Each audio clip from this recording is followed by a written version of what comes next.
Hi YouTube, Toka here, and today I wanted to make a Wuthering Waves video despite all the new announcements we gotten for Honkai Star Rail, because I got an announcement today from the Wuthering Waves official YouTube, and that announcement is regarding a character by the name of Chixia.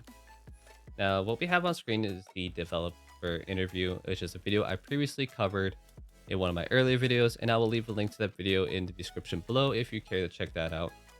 But one of the things, this video has caused a lot of heated discussion and drama on Twitter, and I don't really want to get into that because I just kind of want to stick away from any of that drama. But one of the main points of this video is that Kuro Games has received a lot of criticism and feedback from the players that participated in the technical test back in 2022 regarding Wuthering Waves. And one of those major complaints was regarding the character designs and just how bland and boring they were. Now, Chixia is actually one of the characters that got the brunt force of most of those complaints. And I'm going to go ahead and switch it over to another video, and you'll kind of see a little bit of why she had gotten the majority of those complaints. So right here, we have a video from Steparo, which is another content creator within the Punishing Grey Raven and Wuthering Waves space. This is kind of the best example I could find of her character reference. I've searched around. It is very hard to find a full body character reference of Chixia back in 2022. But this is what she had looked like back then. Now, if you were to compare this design to another game within the open world gacha genre niche, and the biggest one being Genshin Impact, you can kind of see where those complaints were coming from. And I can kind of see where those criticisms were coming from as well, because even if you were to compare this character design to any of the other ones that we have in game, like Ji Yan, Yang Yang, or even just off the top of my head, San Hua, she is pretty boring, to put it bluntly. She doesn't really have anything that makes her stand out. Now, in February of 2023, we got a post on the Wuthering Waves official Twitter, and this was kind of, in my opinion, the first statement that we got from Kuro regarding any changes they have made based on the feedback of that technical test. And here is that post that I have mentioned, and this is the Chixia design that we know of today. So for anyone that has not been keeping up with the practically almost 2 years of news that we've gotten with this game, this is the comparison of what Chixia looked like before and after.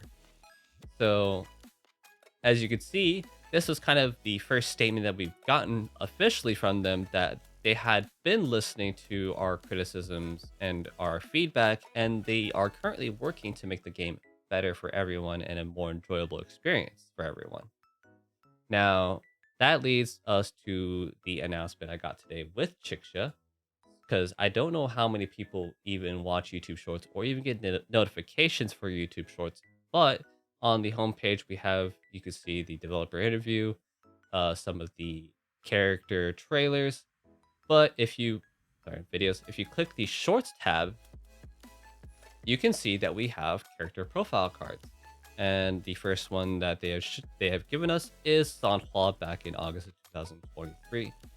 And today we got Chixia's card. So I'm going to go ahead and let Chixia video play. I will pause where I feel like I need to make any comments, but this is her profile card. It's going to kind of show a few things about her kit, like her standby pose, which is her idle animation. It's not going to go into significant detail, but it's kind of like a brief showcase. Right here, we have her normal attack.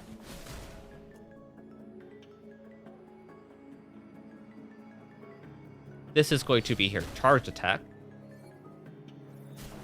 And then this is her resonance skill. And then for anyone that maybe plays Genshin Impact, this is going to be basically the equivalent of her E. And what this resonance skill does, it has a little bit of an interplay loop with her normal attacks. So anytime her normal attacks were to hit a target, it's going to build up a bullet gauge that you're going to see on her UI that's not displayed on this screen.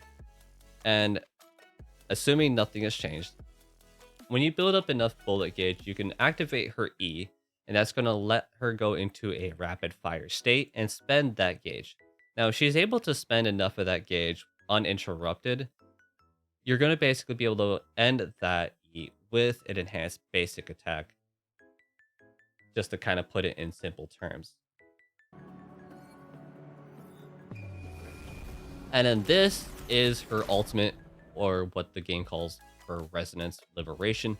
And back in the 2022 technical test in her first iteration, this was actually not even an AoE attack. What it was is that her ultimate amplified the rest of her skills, allowing her all of her attacks to do damage of her elemental type. And that has recently been changed as of a redesign and what was seen in the first closed beta test into the AoE attack you see here, dealing damage of her element type. Now, one thing I did notice in the closed beta test is that assuming nothing has changed, her ultimate also is going to provide a time freeze, so that way you don't have to worry about getting hit or knocked out of that ultimate while you're basically locked in that animation.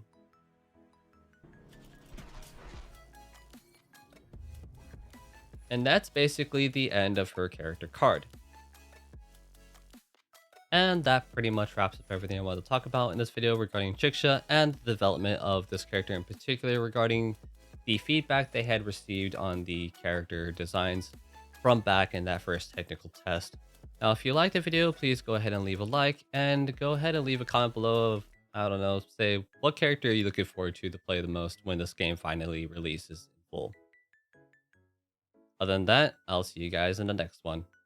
Bye bye.